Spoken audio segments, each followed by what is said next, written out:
Bonjour, bonjour à vous tous. En ce jour, je tenais à vous dire pour cette émission, on a eu quelques problèmes. Nous avions enregistré comme souvent avec une caméra, deux caméras et quelquefois une troisième caméra. Mais comme cette émission avait été réalisée il y a plusieurs semaines, on a eu un petit problème, on a perdu deux caméras. Donc, il en restait deux et on a fait cet enregistrement par Skype. Et nous l'avons revisionné et nous avons, avec mon équipe et moi-même, nous sommes mis très vite d'accord qu'il ne fallait pas la refaire, la laisser telle qu'elle, sans montage. Pourquoi? Parce que pour garder une authenticité, car il y a 4-5 fondements qui sont révélés en tant que témoignage, et en plus, 972 Céleste est cité d'une certaine façon, donc on n'a pas voulu magouiller quoi que ce soit, car vous savez très bien que lorsqu'on interviewe et qu'on refait plusieurs fois, le naturel n'y est plus. Alors, je vous prie de prendre mes excuses en considération. Je me répète encore, j'ai préféré garder une authenticité qu'une belle technique.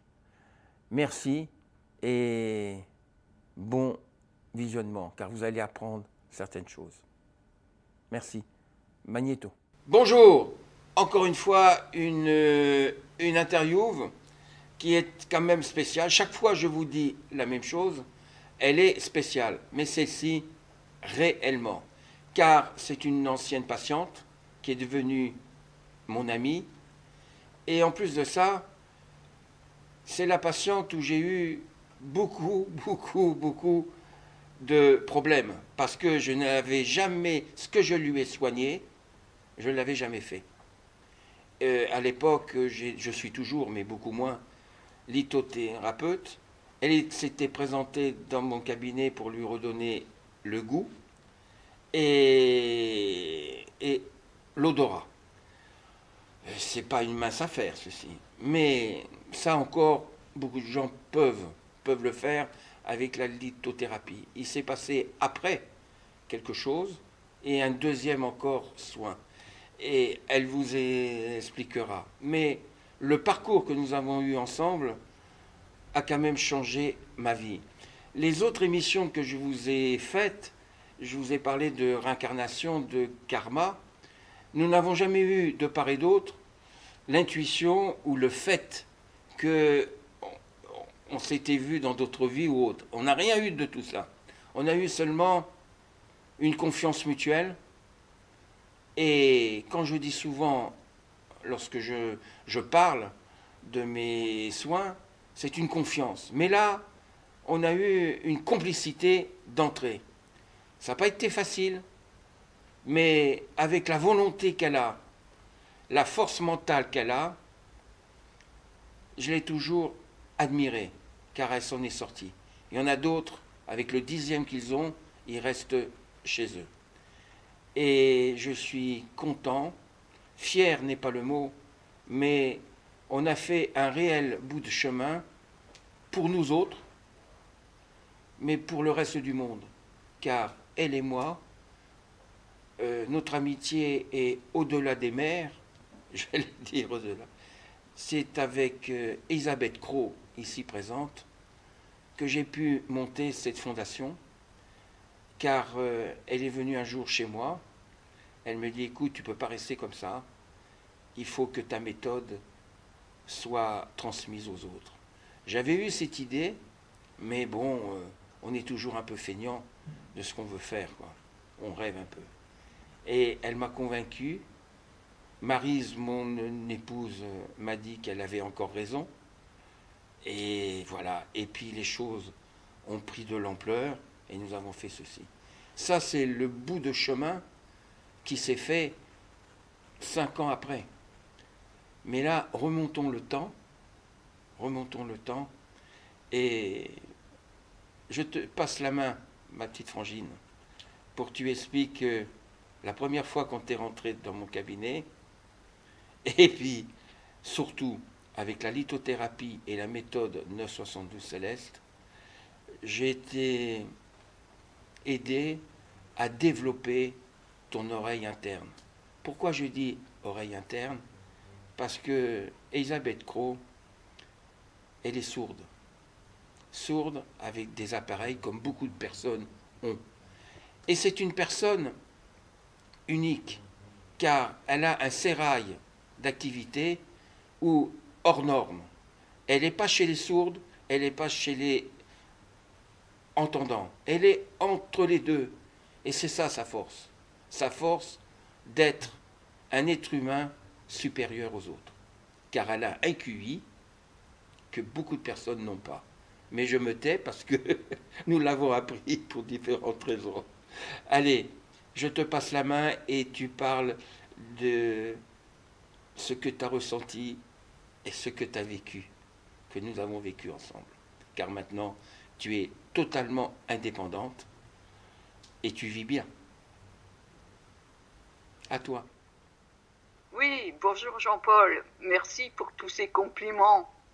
Mais oui, c'est une sacrée aventure, Ouais. notre rencontre. Oui. Et la première fois que je t'ai vu, dans mon fort intérieur, je rigolais. Ouais. Je ne croyais pas du tout à ce que nous allions faire. J'avais perdu l'odorat depuis plusieurs mois. Et évidemment, le moral n'était pas au maximum. Et toi, tu m'as très bien accueilli. 2 séances ont suffi pour que je retrouve l'horrible odeur du métro parisien. Oui, c'est vrai, avec les champignons. Oui. Et, L'odeur des champignons. Quoi. alors là, je me suis dit, c'est pas possible. Il y a quelque chose parce que j'étais très très rationnelle. Et le fait d'avoir été comme ça, et le fait d'avoir vu ton chien aussi, tu n'en as pas beaucoup parlé, Oui. ton petit chien qui est adorable. Oui. Et 23 ans, Gerki. oui, et tout ça, ça a fait que je suis rentrée dans la confiance. Et à fur et à mesure que nous nous rencontrions, pas pour des soins, mais pour des raisons tout à fait amicales, c'est toi qui m'as proposé d'aller un petit peu plus loin dans les soins. Alors, il y a 2 choses. Il y a la surdité, ma surdité, qui est très profonde. Si je n'ai pas mes prothèses, je n'entends rien. C'est pour ça que je connais la communauté des sourds et que je parle la langue des signes avec les sourds et que je parle avec les autres, les non-sourds. C'est une difficulté et un avantage. Les avantages, tu l'as dit, je vais dans les 2 mondes facilement. Mais lorsque je suis dans un, je pense à l'autre et vice-versa. Donc il faut équilibrer cela. Et tu m'as aidé à équilibrer ces choses-là avec mon oreille interne. Alors, oreille interne, je me demandais ce que ça pouvait être. Je sais que tu peux pas me rendre entendante. Ah oui, je t'ai jamais Tu peux dit. pas me rendre plus sourde. Oui. Ça, je le sais. Donc, c'est un acquis. Ma surdité est un acquis positif. Et qu'il faut l'utiliser. Voilà. Par contre, trouver un équilibre, c'est plus difficile quand on vit dans une société qui est comblée de communication téléphonique, auditive, beaucoup de communication auditive.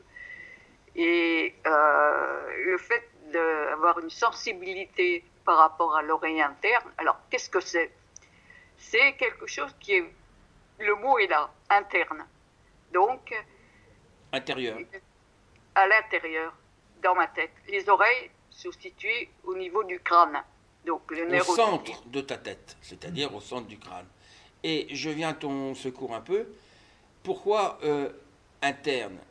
Le développement interne des 5 sens. Mais comme tu n'as pas tes 5 sens, tu as que tes 4 sens.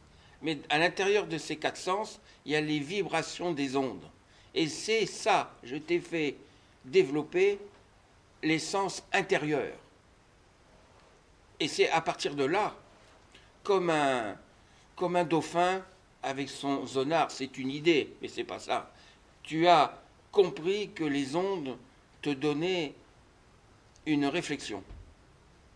Oui, et elles du se temps présent. complètent. Tous complètent la vue, le goût, l'odorat et l'audition aussi. Ce qui me reste d'audition, c'est affiner dans la compréhension de ce qui se passe autour de moi, dans la compréhension auditive. Mais ça n'est plus une obsession de vouloir comprendre à tout prix. Maintenant, je suis comblée par la vibration de mon oreille interne. En fait, c'est vrai, je sens à l'intérieur de ma tête, près de mes oreilles, des vibrations. Et ce sont des vibrations sonores, qui semblent sonores à l'intérieur, très, très, sur le mode grave. Oui. C'est comme le bruit d'une machine ou d'un camion qui passe, ce sont les graves qui jouent sur moi. Oui. Voilà. Et ça c'est calmant, ça calme, ça apaise. Pourquoi? Parce que tu ressens où tu es dans le temps présent. Et tu as ton équilibre. Car si tu as ton oreille interne, tu as ton équilibre aussi, puisque tu es dans le temps présent.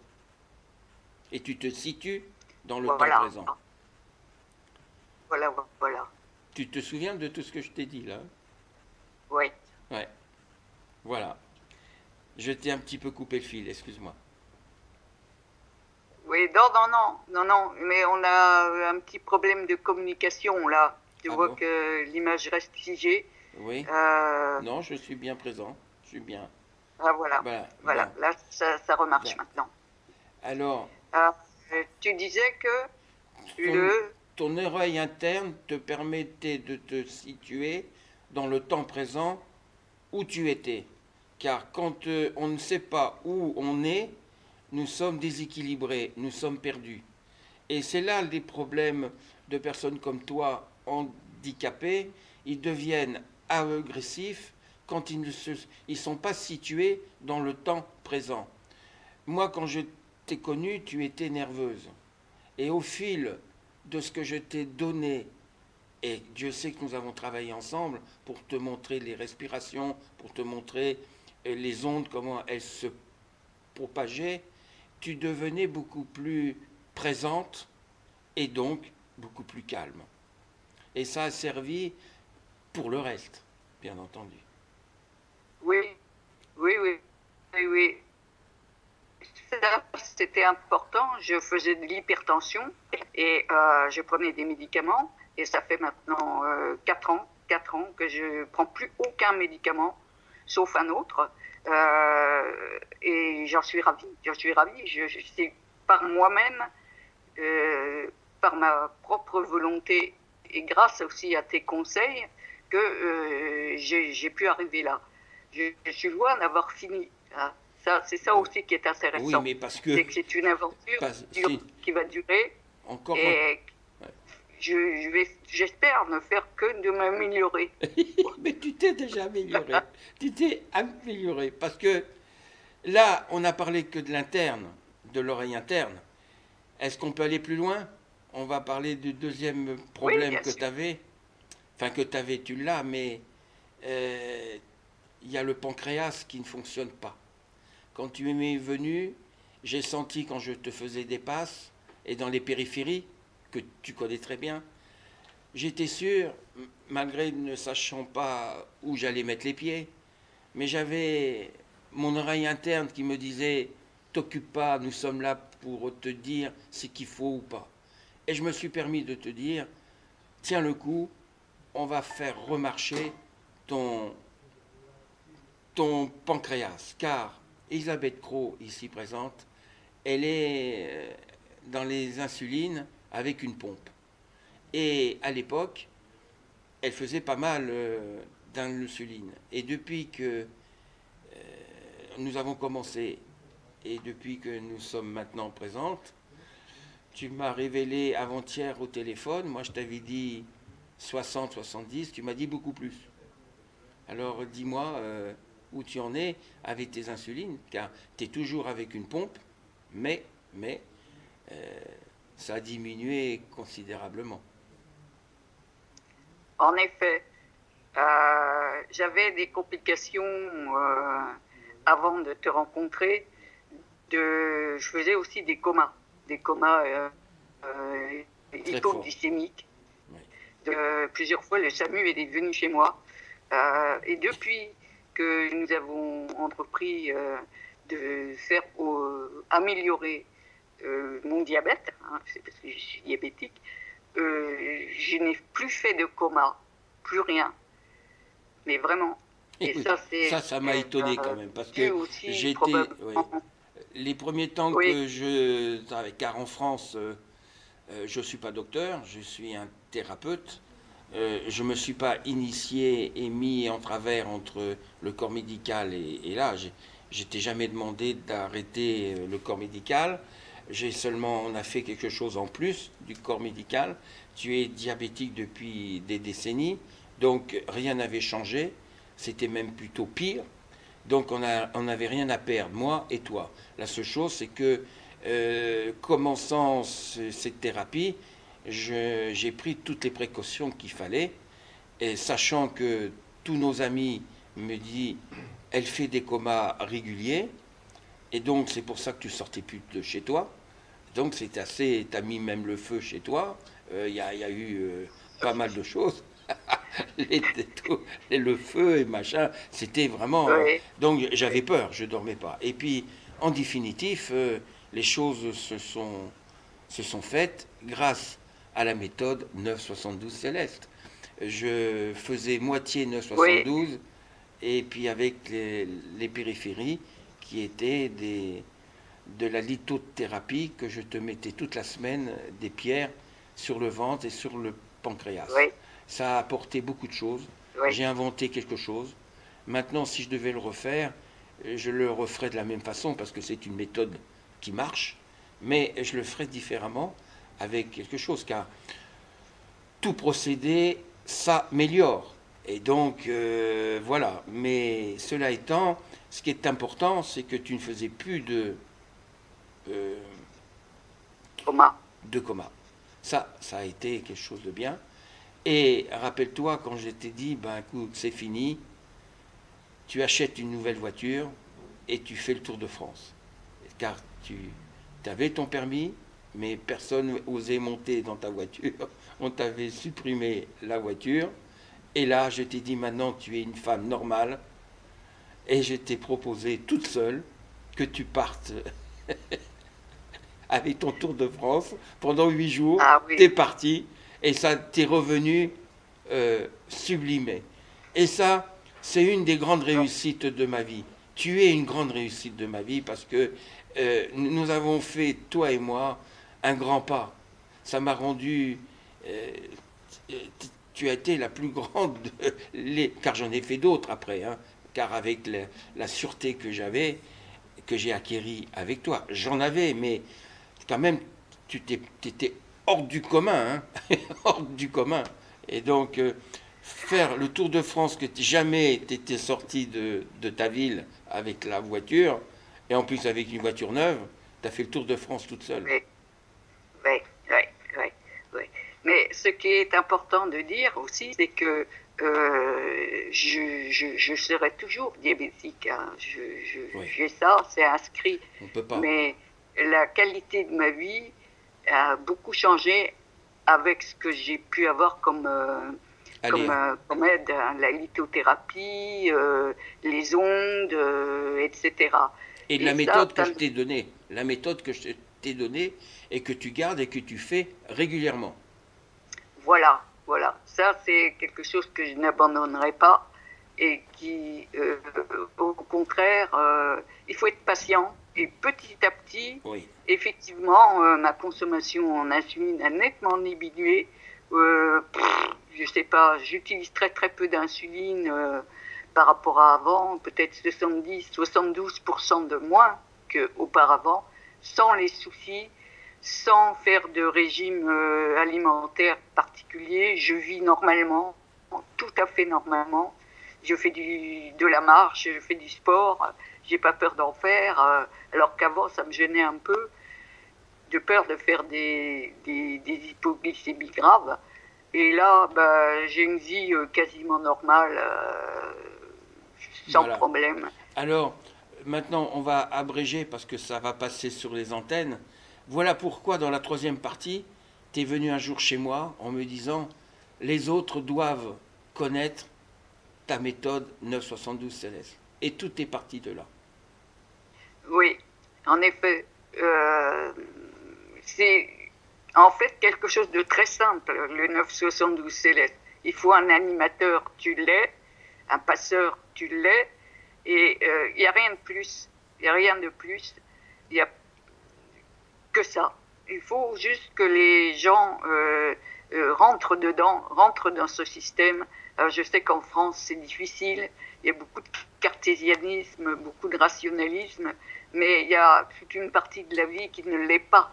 Et là, tant qu'on ne s'en rend pas compte, on ne peut pas le savoir. Et puis, il faut qu'on soit dans le mal, dans la souffrance, pour se préoccuper de soi. Et moi, j'élimine ceux qui viennent en tant que touristes pour avoir des sensations comme dans un cirque. Ça ne m'intéresse pas. Moi, je m'occupe des gens quand, à travers leurs yeux, je m'aperçois qu'ils ont de la douleur. Là, j'essaye d'être entre eux et la douleur et leur transmettre ce qu'ils peuvent faire. Voilà, c'est simple. Oui, donc ça méritait d'être connu parce qu'il n'y a pas besoin de mots. Il suffit de la pensée pure, de la volonté pure pour pouvoir arriver à une espèce de paix, de sérénité. Grâce au 972. Le 972 est international. Il n'y a pas besoin d'être traduit, sauf pour la méthode, pour comment rentrer, mais est quasiment universel. Bien sûr. Écoute, merci de ton témoignage. Il n'y a pas de quoi. Je savais que tu allais le faire, mais c'est pas pour nous. Nous savons qui nous savons. Nous savons, je me suis trompé, nous savons qui nous sommes et qu'est-ce que nous faisons. Ce qui est important pour toi et moi, c'est que nous transmettons ce que nous avons comme acquis. Voilà ce qui est important. Bon, je t'embrasse bien fort et moi aussi. À bientôt. À bientôt. À bientôt. Je t'embrasse. Au revoir. Au revoir. Plein d'amour universel. Oui. À bientôt. Ben voilà, les 19h30 viennent de se finir. Merci d'être resté là encore, mais maintenant vous en savez pas mal sur moi, sur la création de 972 CLS et son départ. Nous avons cru bon de ne rien changer, de faire aucune coupure comme je vous l'ai dit, et puis c'est de l'authenticité quoi, et puis c'est tout. On se rattrapera sur la technique dans d'autres circonstances quoi. Voilà, alors peut-être à la semaine prochaine, nous avons une émission sur les animaux. Et Dieu sait que les animaux nous accompagnent longtemps. Donc je vous ferai partager l'amour qu'ils nous donnent et par conséquent l'amour qu'on leur redonne aussi. Mais en attendant de ça, je demande à la caméra de montrer les moineaux qui sont sur mon mur et la photo du Tibet, les hauteurs du Tibet. Bien, et ben écoutez, que l'amour universel vous prend dans l'antre de vos pensées. À bientôt.